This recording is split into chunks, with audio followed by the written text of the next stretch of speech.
All right, welcome back, everybody. Today we're going to be taking a look at some YouTube videos about a trading algorithm called AmiBroker. Interesting. And, these videos are in Thai. Right. But luckily for us, we have the translations so we can understand what's going on. And it looks like you're particularly interested in how AmiBroker handles, like, position sizing and scoring. Uh-huh.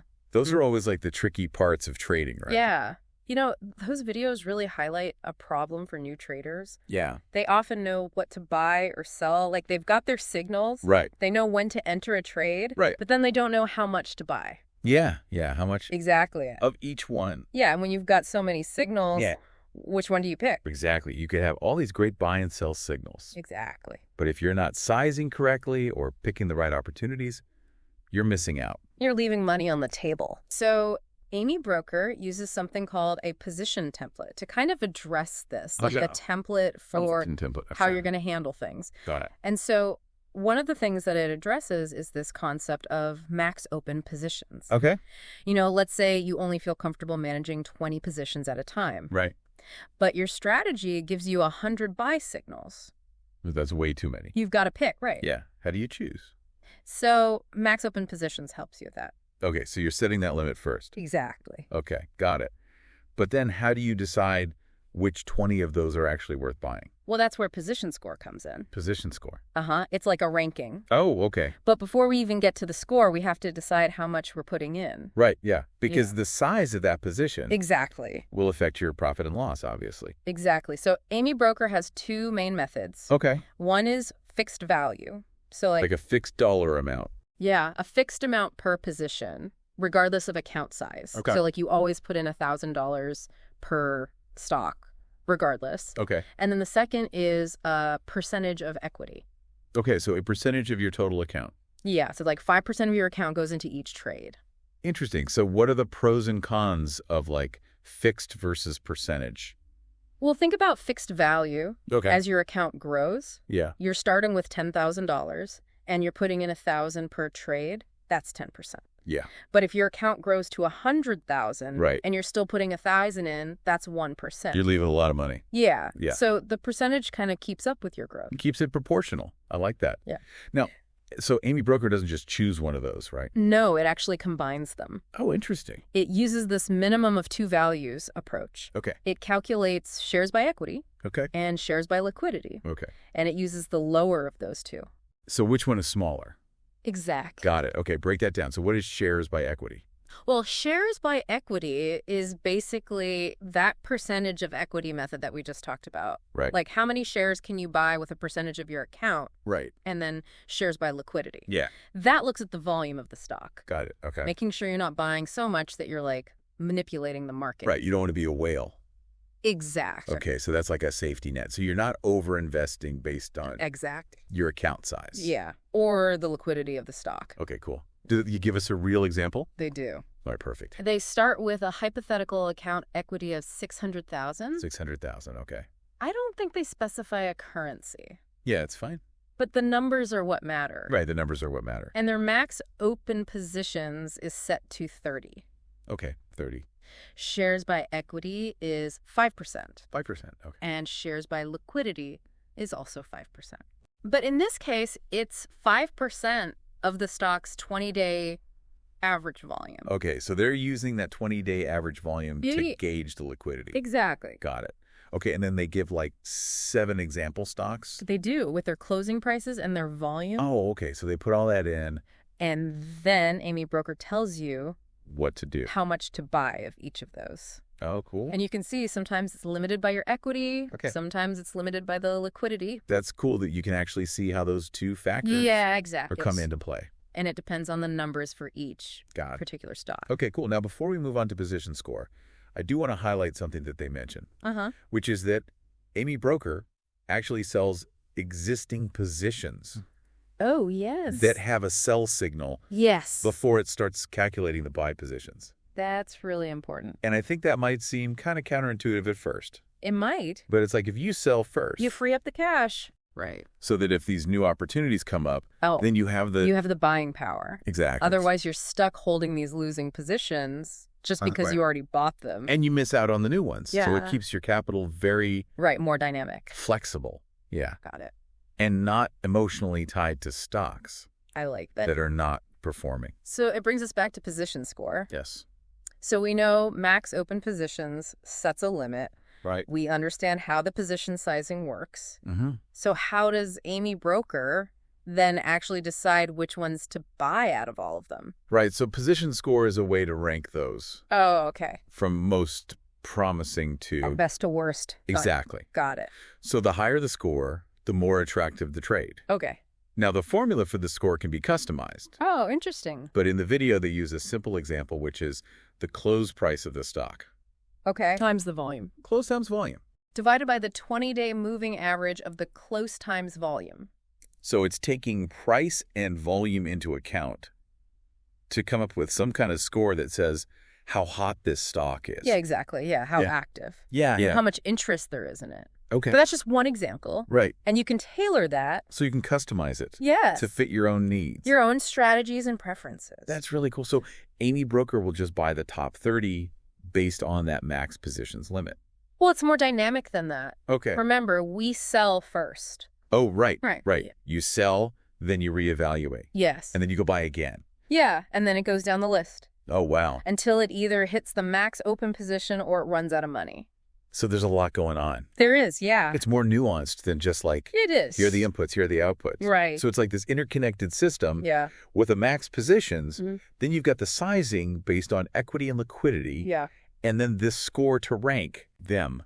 Okay, so did they show us any results using this approach? They did. Oh, interesting. They did some back tests. That's testing, okay. Comparing this to a more simple approach with fixed sizes. Okay. And surprisingly, fixed position sizes led to higher profits. Wait, really? Yes. So all that stuff, and it didn't even work as well. Well, it raises a good point, which is that maximizing profit isn't always the only... It's not the end-all, be-all. Exactly. Right. There might be other things to consider. Like risk or volatility. Exactly. Right? You'd rather have a smoother ride. You're willing to give up a little profit. Yeah, that makes sense.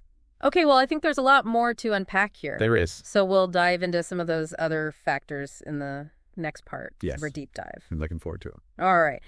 It's so easy to get focused on profits. And like you were saying, there's more to trading than just looking at the bottom line. Yeah, definitely peace of mind, managing risk, understanding volatility. These are all crucial factors, too.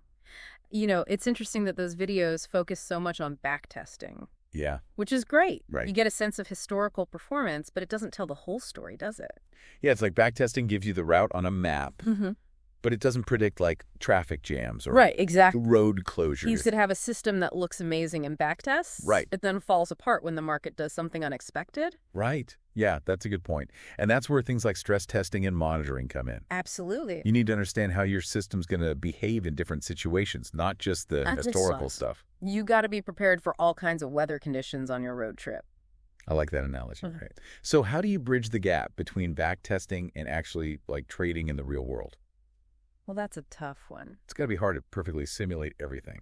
Yeah, especially when market psychology and, you know, those black swan events come into play. Right. Yeah, those unexpected things. It's why even with automated systems like AmiBroker experience and human judgment are still really important. So it's a tool to help you, not just like a guarantee. It's there to inform your decisions, not to like, you know, replace your decision making altogether. Right. You wouldn't just blindly follow your GPS off a cliff, would you?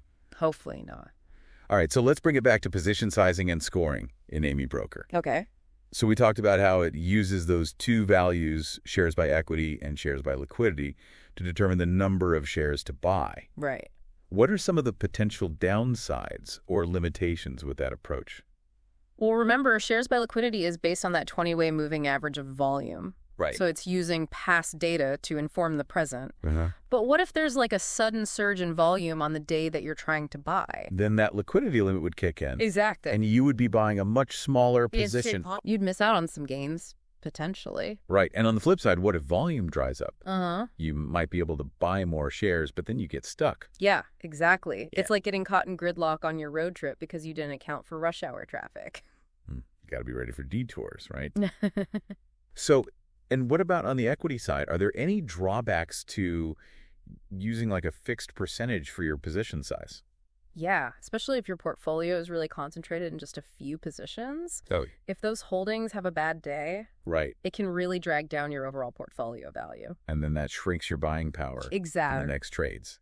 You miss out on opportunities because you're overexposed to those losing positions. This is highlighting how much goes into like actually managing a portfolio. It is. Yeah. Okay, so we've talked about calculations, but it seems like managing risk is a big part of this too. It's huge. Yeah, absolutely. And that's where things like stop-loss orders and trailing stops come into play. Oh yeah. Could you remind us how those work and how they fit into this whole picture? Yeah, so a stop-loss order is like setting a safety net.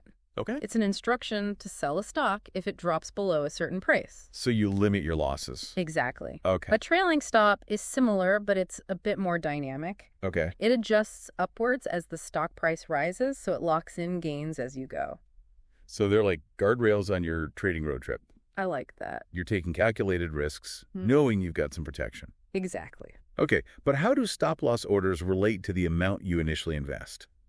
Well, if you have a really tight stop loss, meaning you're exiting the position quickly, Right. if it starts moving against you, you might be more comfortable sizing your position larger initially. Because you know you're protected. Exactly. Yeah. But if you have a wider stop loss, you're giving the stock more room to move. So you're taking on more risk. Exactly. So you might size your position smaller. Got it. So position sizing your stop-loss strategy risk tolerance. They all have to work together. Yeah, it's a whole approach. It's like planning your route, knowing your vehicle's safety features, Right. and packing the right supplies for your road trip. Absolutely. It's all interconnected. We're seeing that everything's connected. It is. AmiBroker gives you the tools for calculations, but you still need to understand what those calculations mean in the big picture. Yeah, you're the one behind the wheel. Right. That's why understanding those principles of trading and risk management is so crucial.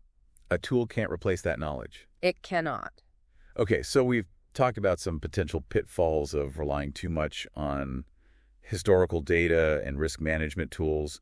What about that position score? Are there any limitations with that or things to watch out for? Well, remember that formula they used in the video is pretty basic. Yeah. It combines price and volume, but it's kind of oversimplifying things. Right. It's not taking into account like sector trends or news events or the company's fundamentals. Yeah, it's like judging a car based solely on its speed and its gas mileage, but not considering its safety features or how comfortable it is to drive. Right. Or how reliable it is. Exactly. You got to look under the hood.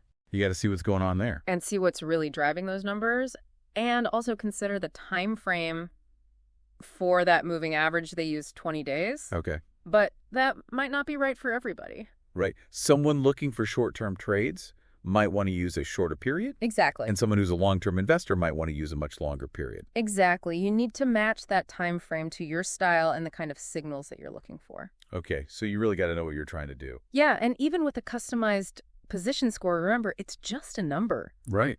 What one person considers a high score Yeah. might be totally different from what another trader thinks. Right. Like a speed limit sign. Yeah.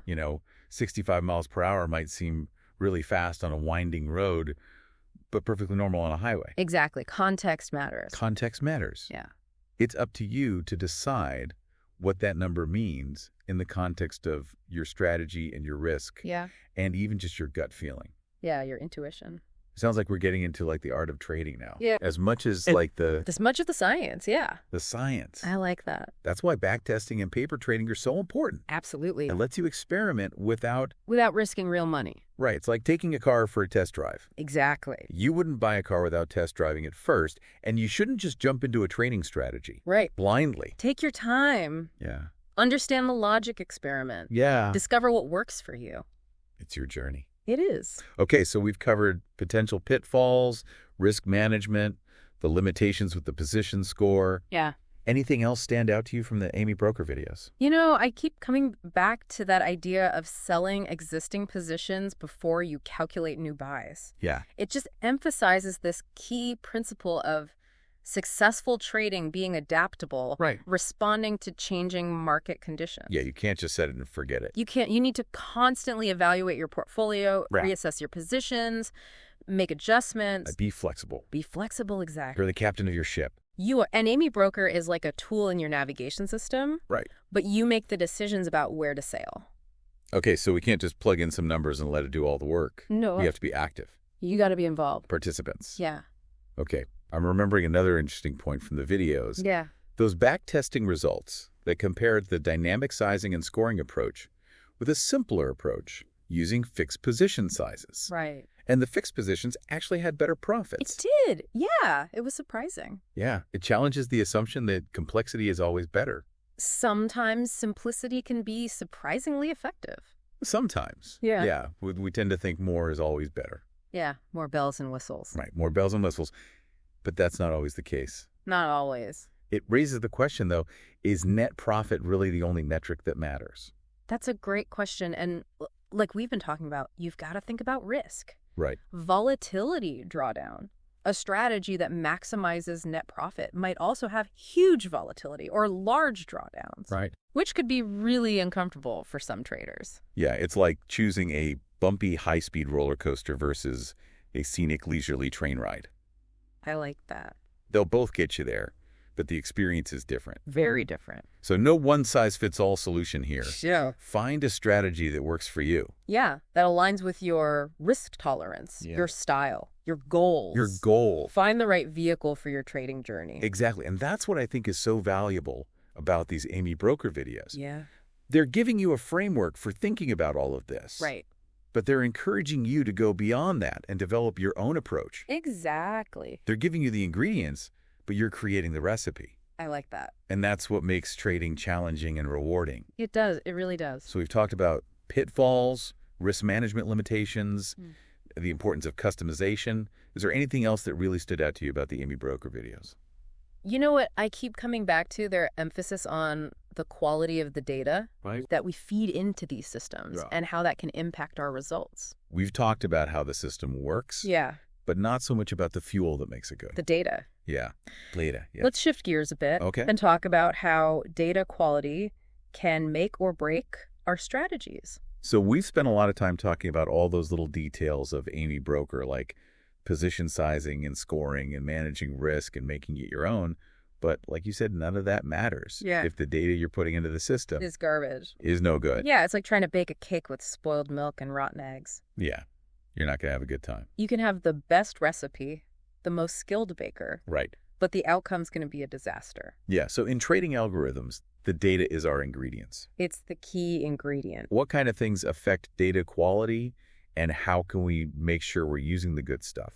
So first off, you have to be really careful about where you get your data from. Don't just grab any free data set you find online. Do your research, read reviews, and choose reputable data providers. Ones with a good track record. Yes, exactly. Okay, so it's not just about the source, though, right? Once you have the data. Right. You have to make sure it's clean Yeah. and consistent. Think of it as prepping your ingredients before you cook. Okay. You got to wash your vegetables, Check for bruises. check for bruises, and make sure there's no like weird stuff in your flour, you know? No surprises. No unwanted surprises. Okay, so in data, that means like checking for missing values or outliers. Exactly. Or anything that could mess up your results. You got it. I'm starting to realize that backtesting is a lot more involved than I originally thought. It is. It's not just plugging in numbers and see what happens. There's a lot of prep work. Yeah, you have to be careful about where you get the data and how you prepare it. And even then, Even then. you have to be skeptical. Okay. Because remember, backtesting is looking at the past. Right, and the past doesn't The always future. predict the future. It can't account for all those unknown variables. Right, and those black swan events. Exactly. It can only give you a hint of how things might go. Right. It's a tool for exploration and refinement, not a crystal ball. It's not a guarantee. No. Okay, I like that. So it's like you're using a flight simulator to practice flying a plane. Okay. You know, it can teach you the basics, but it can't perfectly replicate the feeling of actually being up in the air Exactly. with wind and turbulence and, you know, real world conditions. real world conditions. Exactly. It's a great analogy, and it brings us back to something we've been talking about. Finding that balance. That balance, between complexity and simplicity Right. and historical data and real-time market dynamics. Right. You can't just rely on the back testing. Exactly. You have to also use your judgment. Your intuition, Yes. your experience. So trading has all these moving parts, It does. and there's no one right way to do it. No magic formula. Embrace the complexity and be adaptable. Keep learning. Yeah, we're always learning. Oh. So as we wrap up our deep dive into AmiBroker and all this stuff, Yeah. what are some things you want to leave our listener with that they can take with them on their own trading journey? Okay, so first remember that AmiBroker or any trading algorithm is a tool. It's cool. It can be a powerful tool, Right. but it can't replace your own thinking and decision-making. You're the one calling the shots. You are. AmiBroker can just help you. Provide some guidance. Yeah. And second, don't be afraid to experiment. Yeah, play around with the settings. Customize it, See what works best for you. like adjusting the seat and the mirrors in your car before you drive. Exactly. Get comfortable. And finally, trading is a journey of constant learning. Okay. Don't let setbacks discourage you. They're just opportunities to learn. Exactly. Adapt and refine your approach. Embrace the challenges. Yes. Keep exploring. Keep learning. Never stop learning. That's the spirit. And remember, if you ever get lost on your trading journey, We're here. you know where to find us. We'll help you navigate the exciting and sometimes confusing but ultimately rewarding world of trading. That's a good way to put it. So keep those trading fires burning. And until next time, Happy trading. happy trading.